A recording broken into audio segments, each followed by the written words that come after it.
मनुष्य की उत्पत्ति को न जाने कितनी सदियां बीत चुकी हैं। आज की तारीख में मनुष्य इस धरती का सबसे बुद्धिमान जीव है। इतना सब कुछ होने के बाद भी मनुष्य इस दुनिया को केवल एक अंश मात्र ही समझ पाया है। इस धरती पर मौजूद हर शख्स को यही लगता है कि जो भी वर्तमान में उसकी आंखों के सामने मौजूद है वही सत्य है। और मैं भी इस भीड़ का हिस्सा हुआ करता था, जब तक कि मेरे साथ उस रात वो घटना नहीं घटी। लेकिन हाँ, मेरे दादाजी की तरह इस धरती पर कुछ लोग हैं जिनका मानना है कि मनुष्य जिस गति से प्रगति कर रहा है उसी गति से वो बहुत कुछ पीछे छोड़ता हुआ चला जा रहा है। उनका मानना है कि इस धरती पर बहुत सी असामान्य चीज़ें मौजूद हैं जो आज तक किसी ने नहीं देखी।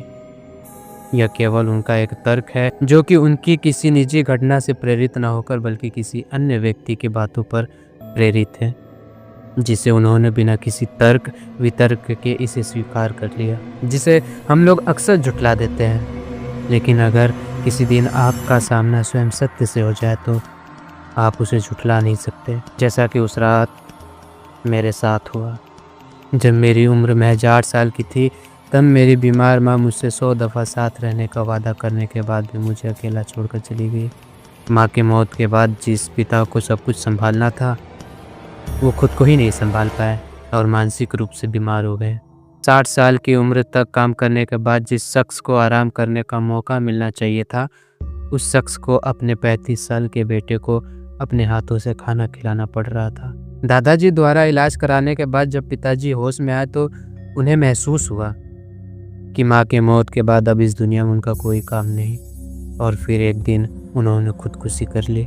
और फिर इस तरह माँ और पिताजी की मौत के बाद उस बड़े से घर में बच गए थे मैं, मेरे दादा और उनकी ढेर सारी पेंशन और एक हादसा। हाँ, एक हादसा जो मेरे 20 साल होने का इंतज़ार कर रहा था। माँ को खोने से ज़्यादा मुझे दुख उनकी आखिरी निशानी खोने का था। शायद इसलिए कि माँ को बचाना मेरे हाथ में नहीं था, लेकिन उनकी आखिरी निशानी उसको संभाल कर रखना मेरी जिम्मेदारी थी। लेकिन दादाजी कहते थे कि हमें हमेशा आगे बढ़ते रहना चाहिए। शायद इसलिए कि उस वक्त वो भी नहीं जानते थे कि आगे एक हादसा मेरा इंतज़ार कर रहा है, क्योंकि तारीखें भूली जा सकती हैं मगर हादसे नहीं। मुझे आज भी याद है कि जब ये घटना घटी तब मुझ पर न कोई बस्ते का बोझ था और ना ही कोई जिम्मेवारियों का। मैं उस वक्त महाविद्यालय में था, जहाँ तक पहुँचना उस वक्त बड़ी बात हुआ करती थी। ये वो दौर था जब मोबाइल नाम की चीज़ सिर्फ दिमाग में था, वो भी सिर्फ उस शख्स के जिसने बाद में इसे ईजाद किया। मैं वो शख्स था जिसकी सारी पॉकेट मनी बस स्टैंड से 20-20 रुपए वाली किताब खरीदने में ही चली जाती थी। और उस रात भी मैंने एक डरावनी किताब पढ़कर सोया था। फिर उस रात मैंने पहली बार वो ख्वाब देखा। मैंने कई बार पुराने लोगों को कहते हुए सुना है कि इंसान सुबह के वक्त जो भी सपना देखता है वो अक्सर सच हो जाता है। लेकिन मुझे तो सपना ही उस घटना का आता था जो पहले ही घटित हो चुकी है, या ताज़ा पड़ी हुई किसी कहानी का कोई अंश। मैं था का इस्तेमाल इसलिए कर रहा हूँ क्योंकि अब मैं जिस हादसे के बारे में आपको बताने वाला हूँ उसके बाद मेरी ज़िंदगी में सब कुछ बदल गया। सब कुछ मतलब सब कुछ। जब यह हादसा हुआ उस वक्त मैं अपने खुले आंगन में दादाजी के खाट के महज 5 कदम दूर अपना खाट लगाकर सोया हुआ था। तभी एक लड़की की सिसकियों के साथ मुझे अपना नाम सुनाई दिया।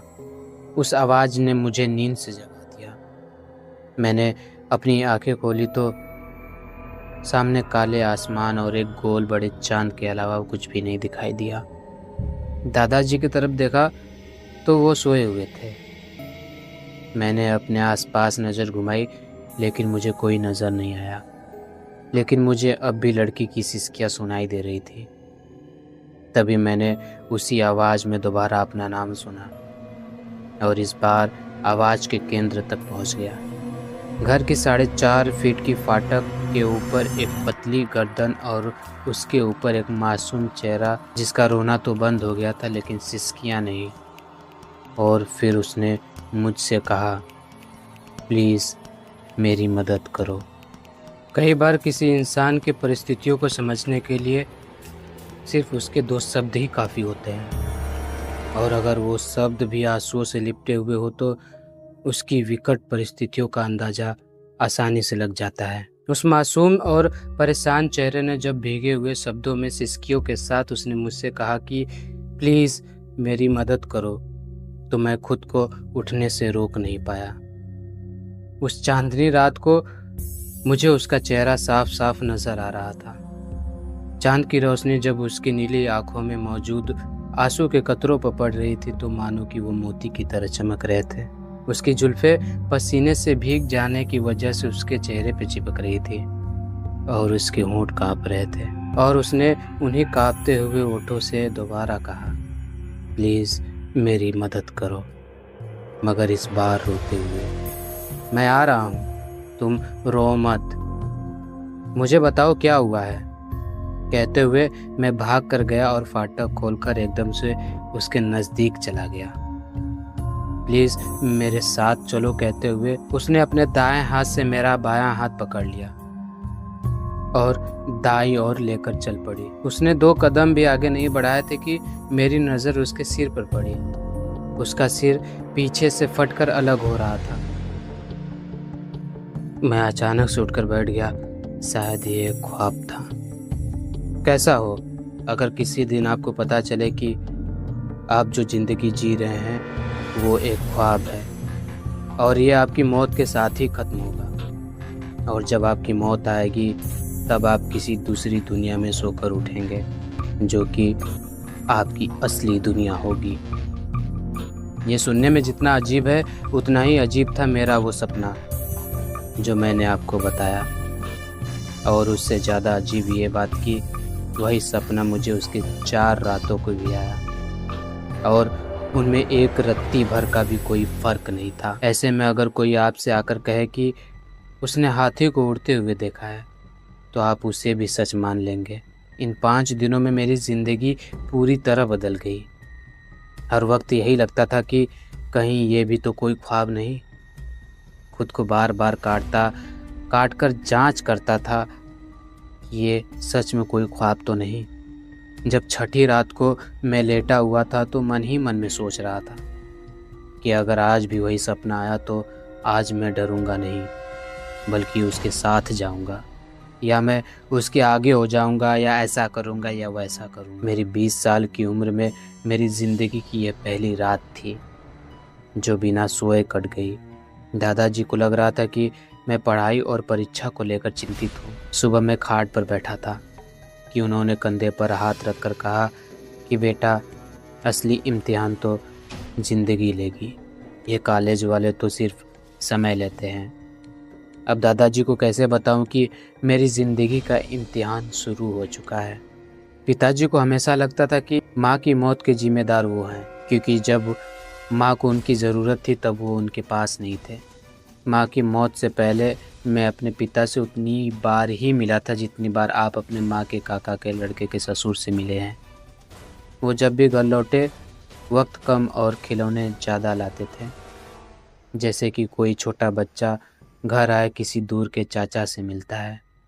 यही वजह है कि एक उम्र तक मुझे भी यह लगता था कि माँ की मौत के जिम्मेदार पिताजी हैं, लेकिन सिर्फ एक उम्र तक, उसके बाद नहीं, क्योंकि दादाजी को ऐसा नहीं लगता था और मुझे इतना यकीन था कि दादाजी कभी गलत नहीं हो सकते।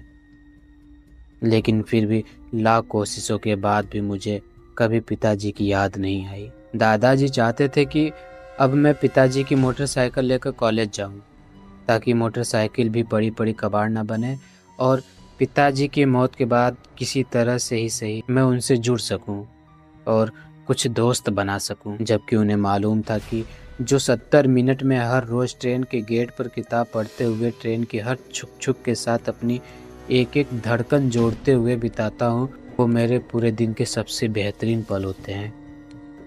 रही बात मित्र बनाने की, तो उस उम्र तक मेरी एक ही मित्र थी और वो थी पुस्तकें।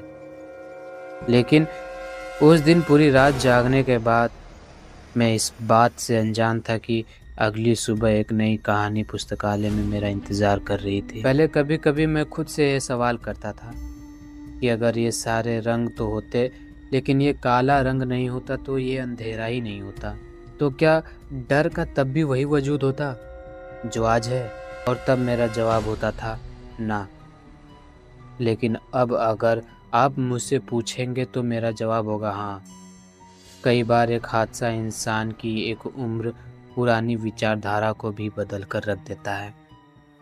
ये हादसा तब हुआ जब दिन के 2 बज रहे थे और मैं हमेशा की तरह पुस्तकालय में था। उस वक्त इतना उजाला था कि अगर आपकी आंखें बंद भी हों और अगर कोई चीज़ आपकी आंखों के सामने लाई जाए या गुजारी जाए तो आपको पता चल जाए। वहाँ उस वक्त इतने लोग मौजूद थे कि अगर मैं जरा सी भी आवाज़ करूँ तो 100 बड़ी आंखें मुझे घूरने लग जाए। ऐसे माहौल में अगर किसी के सामने कोई बुरा साया भी आ जाए तो वो भी ना डरे। ऐसे माहौल में मैं अलमारी से किताब लेकर लौट रहा था तो एक लड़की के टकराने से मेरी किताब नीचे गिर गई और फिर सॉरी कहते हुए जब उस बेहद खूबसूरत चेहरे ने एक सामान्य सी मुस्कान के साथ नीचे गिरी हुई किताब उठाकर मेरी तरफ बढ़ाई तो एक पल में ही मेरे शरीर में मौजूद सारा खून सूख गया। मेरे सीने में एक बड़ा सा गहरा गड्ढा हो गया और मेरी धड़कन एकाएक रुक गई। मेरे हाथ पैर कांपने लगे और मैं पसीने से भीग गया। मैंने हिम्मत जुटाकर एक पल के लिए दोबारा उसे देखा। 5 दिनों से लगातार खौफनाक तरीके से मेरे सपनों में आकर मेरा जीना हराम करने वाली वो अनजान लड़की मुस्कुराते हुए किताब थमाकर वहां से चली गई।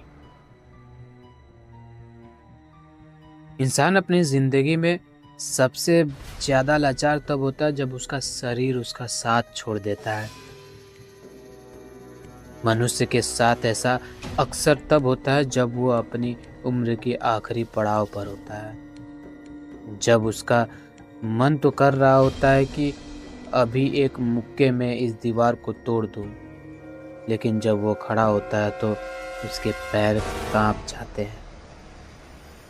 इस वक्त यहाँ जिंदगी का यह अमूल्य ज्ञान देने का इकलौता मकसद यही है कि आप मेरे उस वक्त के हालातों को अच्छे से समझ सकें।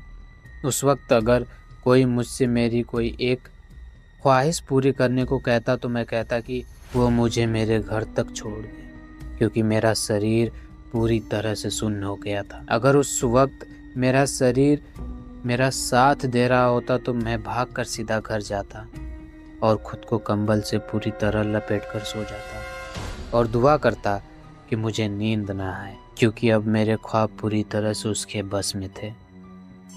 मैं किसी तरह किताब लेकर उस वक्त जो कुर्सी मेरे सबसे नज़दीक थी उस पर बैठ गया और बिना ऊपर देखे किताब पढ़ने लगा। मैंने आवाज़ों को सुनकर पता लगाया कि कुछ ही देर बाद वो लड़की किताब लेकर आई और मेरे सामने की तरफ कुर्सी पर थोड़ी दूर बैठ गई। मेरा दिमाग कह रहा था कि एक बार नज़र उठाकर देखो और दिल कह रहा था कि जीवन में कभी अपने दिमाग की मत सुनना। फिर भी मैंने किसी तरह हिम्मत जुटाकर अपनी नज़रें धीरे धीरे ऊपर की। सामने वो लड़की नहीं थी। तभी मेरे कंधे पर एक हाथ आया। मैंने अपने गर्दन घुमाई तो देखा सामने वही थी। मेरे जिस्म से बची हुई जान भी निकल गई।